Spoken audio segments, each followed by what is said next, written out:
Bab 716, Orang yang bertanggung jawab.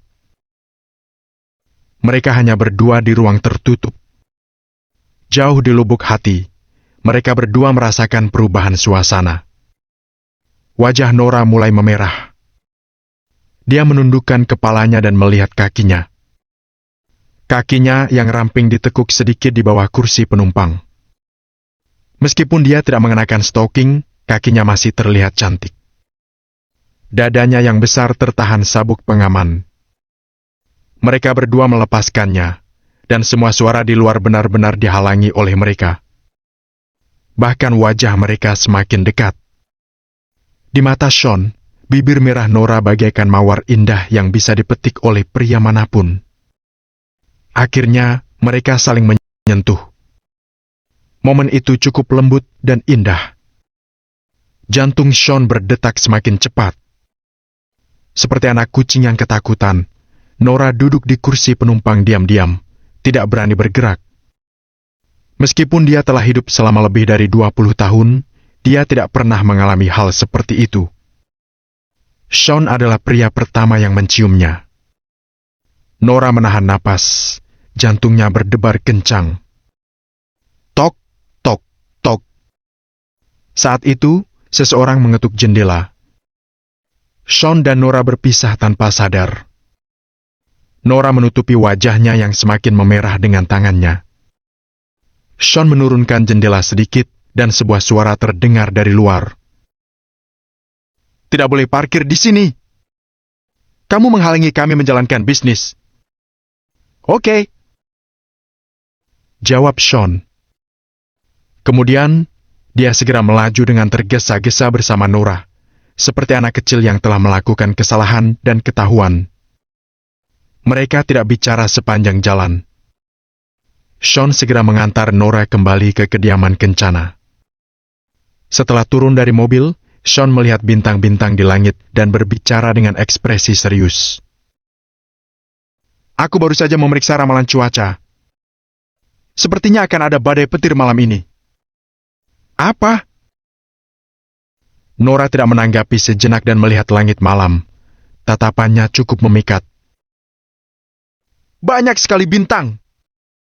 Kurasa cuacanya baik-baik saja. Kata Nora setelah bersungguh-sungguh memandang langit selama beberapa detik. Aku bilang akan hujan. Ayo pergi. Tanpa menunggu jawaban Nora, Sean meraih tangannya dan berjalan masuk. Kamu... Baru pada saat itu Nora sadar. Dulu, setiap ada badai petir, Nora akan pergi ke kamar Sean dan memeluk pria itu untuk menghiburnya. Jelas, Sean mengisyaratkan hal itu kepadanya. Wajah Nora memerah. Ini pertama kalinya dia melihat Sean begitu berhasrat. Dibandingkan ketenangan Sean yang biasa, dia menganggap sisi Sean ini cukup manis. Namun, mereka berdua harus menerima satu fakta. Sikap Sean yang imut-imut ini tidak ada apa-apanya di hadapan Tina. Paman Sean! Begitu keduanya memasuki ruang tamu, mereka melihat seorang anak bergegas ke arah mereka. Tanpa mengucapkan sepatah kata pun, anak itu jatuh ke pelukan Sean. Dia mengambil alih Sean secara paksa, membuat Nora terdiam. Duduk di ruang tamu, Iris menggeleng tak berdaya. Tina menolak tidur sampai kalian berdua pulang. Iris menatap mereka berdua, tampak malu. Mereka berdua sudah tinggal di sini selama beberapa hari dan cukup akrab dengan Mei dan yang lainnya. Segalanya bahagia. Bagaimanapun Sean yang bertanggung jawab atas keluarga ini. Sekarang, Mei tinggal di bawah atapnya, jadi wanita itu tidak bisa mengatakan apa-apa lagi. Aku mendapat bunga merah hari ini. Aku ingin menunjukkannya kepada Paman Sean. Dengan mulut cemberut bangga, Tina mengeluarkan bunga merah yang didapatnya. Bagus. Sean dan Nora memujinya sambil tersenyum. Bisakah aku tidur dengan Paman Sean hari ini? Paman berjanji padaku terakhir kali bahwa jika aku mendapat bunga merah, aku bisa tidur dengan Paman. Tina memeluk leher Sean dan tidak melepaskannya. Tidak, kemarilah. Tegur Iris pada Tina dengan wajah datar. Aku tidak mau. Bersembunyi di pelukan Sean, Tina melawan tanpa mengangkat kepalanya. Ya. Sean melihat Nora dan berpikir, aku ingin tahu apakah ancaman kecil ini ada di sini untuk merusak momen kita. Melihat mata Sean yang memohon, Nora tidak bisa menahan tawa. Sean, kamu bisa membujuk Tina untuk tidur hari ini. Kebetulan ada yang ingin aku diskusikan dengan Iris. Kita akan tidur sekamar. Nora tak hanya tidak membantu Sean keluar, tetapi dia juga menambahkan mengompori situasi. Bagus! Aku ingin mendengar Paman Sean bercerita untukku. Tina langsung gembira dan terus menggeliat dalam gendongan Sean. Sean berdeham dan hanya bisa tersenyum. Dia adalah jenderal terhebat bintang 9 di Angkatan Darat, tetapi dia tidak berdaya di hadapan seorang gadis kecil. Sean tidak punya pilihan selain menerima kenyataan dengan dorongan Nora. Karena Iris tidak bisa mengubah pikiran Tina, dia hanya bisa menggelengkan kepalanya dan menyerah. Sean, kamu harus menjaga Tina dengan baik. Dia suka melepaskan selimut di malam hari. Melihat tatapan sendu Sean, Nora menahan tawanya dan mengajak Iris ke kamar tidur. Sean menggaruk kepalanya dan kembali ke kamar tidur dengan Tina dalam pelukannya. Mengenakan piyama merah muda, Tina naik dan turun dari tempat tidur, memegang boneka beruang dan bermain dengan gembira. Namun, Sean tidak berpengalaman dalam mengurus anak. Dia hanya bisa duduk di samping dan menonton. Harus dikatakan bahwa Tina benar-benar manis.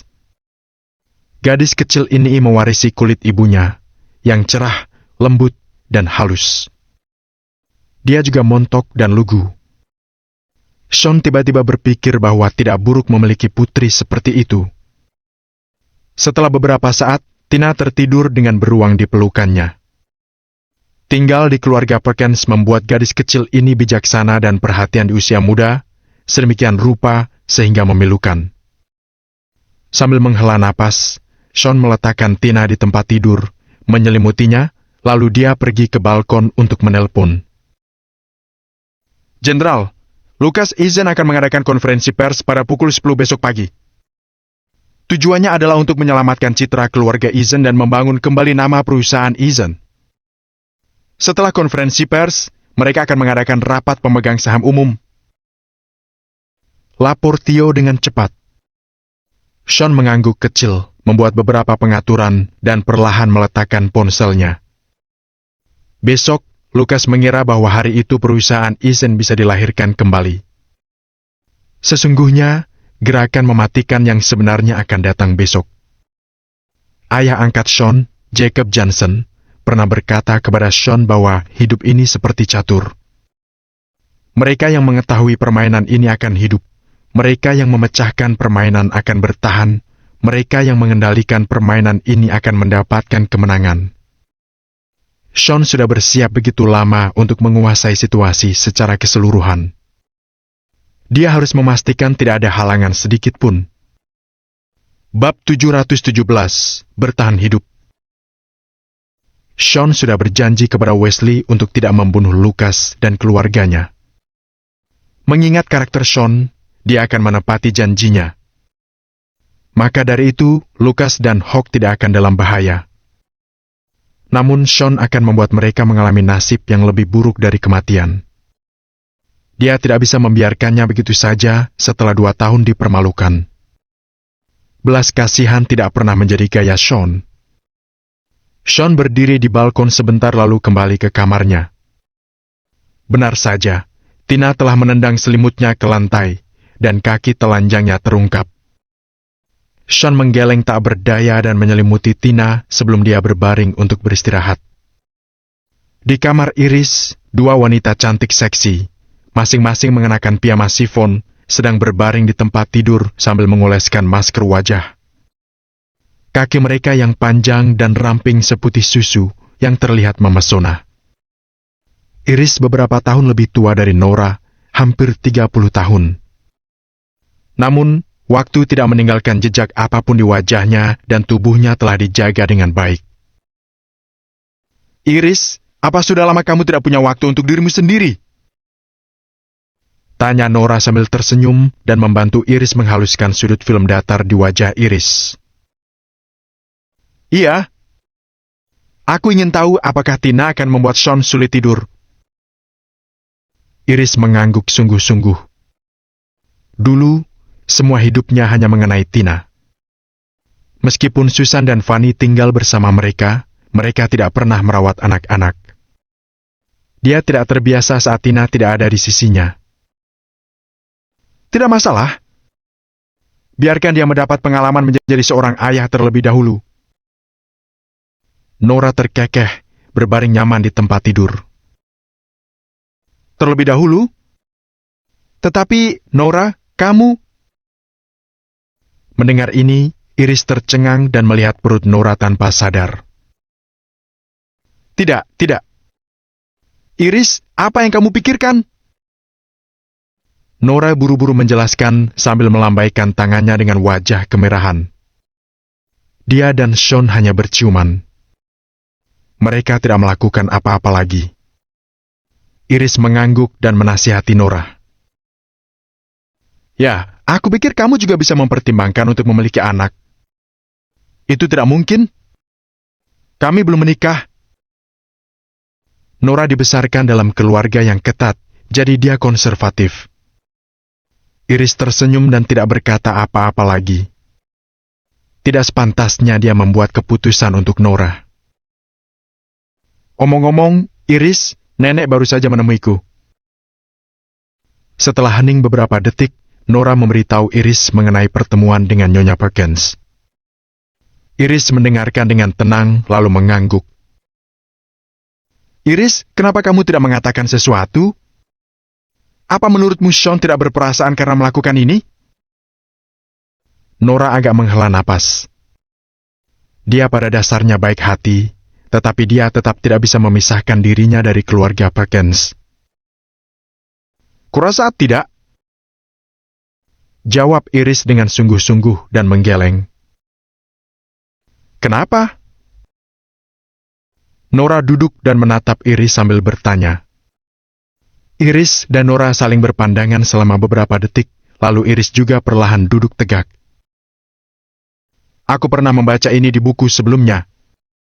Kita tidak boleh membiarkan seorang pria melewati masa-masa sulit sendirian. Jika dia bertahan, dia akan kehilangan minat pada segala hal di dunia ini, kecuali uang dan kasih sayang keluarga. Bahkan cinta. Mendengar apa yang dikatakan Iris, Nora membelalakan matanya dan mengangguk dengan bingung. Sean telah berada di keluarga Perkins selama 2 tahun, yang merupakan titik terendah baginya. Selama periode waktu ini, keluarga Perkins tidak membuatnya merasakan kehangatan. Sebaliknya, mereka mencibirnya dan berbicara buruk tentangnya. Apa kamu berharap dia membalas budi dengan kebaikan dan menerima keluarga Perkins?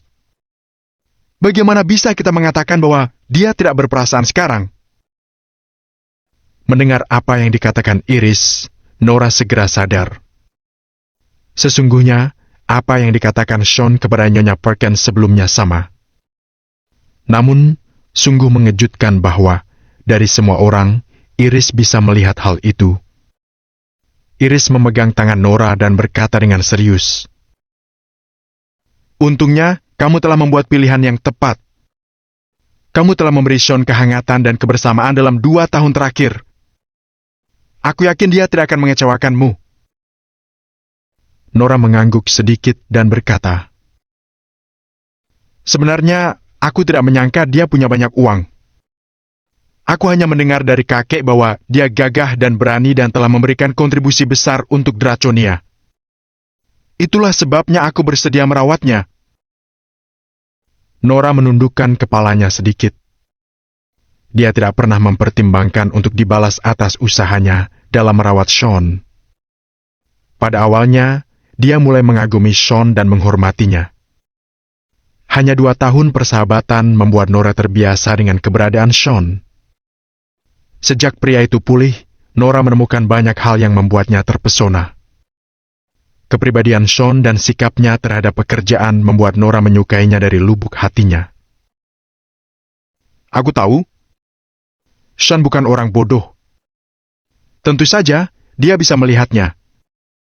Aku tidak punya banyak pilihan dalam hidup ini sekarang, tetapi aku sangat berharap kamu akan bahagia. Kata Iris dengan serius, sambil berbaring lagi dengan senyum di wajahnya. Bab 718, Investasi Terbuka. Tetapi Iris, kurasa keluarga Perkins dan Hawk tidak akan membiarkan kita hidup damai. Aku khawatir Hawk akan melawan Sean. Nora mengertakkan gigi. Sebagai warga lokal kota Riverfall, wanita itu tahu betapa kuatnya keluarga Eason. Meskipun Sean kaya, dia tidak sekuat keluarga Eason. Kata-kata Nyonya Perkins bergaung di benak Nora. Dalam masyarakat ini, uang memang sangat penting, tetapi bukannya tanpa batasan. Orang biasa tidak melawan orang kaya, dan orang kaya tidak melawan yang kuat. Dalam hal uang dan kekuasaan, tentu saja kekuasaan lebih berharga. Ya, Sean pasti punya solusi, kan? Jawab Iris dengan suara pelan, setelah terdiam selama 2 detik. Tentu saja, dia juga berbagi kekhawatiran Nora. Namun, dia percaya bahwa karena Sean berani terus tinggal di kota Riverfall, Nora perlu memiliki kepercayaan diri.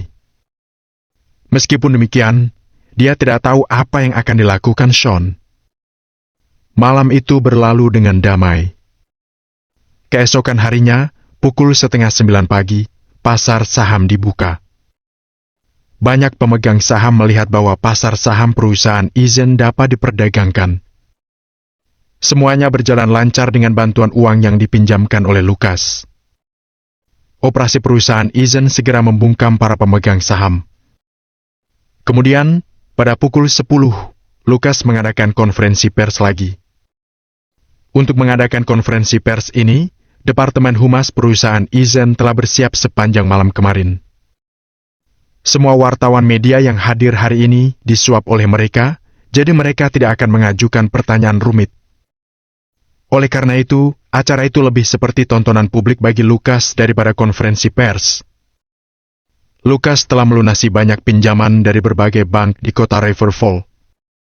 Perusahaan Eason telah menjanjikan sekitar 5% saham untuk menangkis bank untuk sisa jumlah utang. Masalah pemegang saham dan pinjaman bank telah selesai. Sekarang, Lucas bersemangat tinggi. Pada konferensi pers, sambil berdiri di platform, Lucas mulai berbicara di hadapan sekumpulan mikrofon dan kamera. Dia berbicara tentang prospek keluarga Eason serta kecakapan keuangan perusahaan Eason.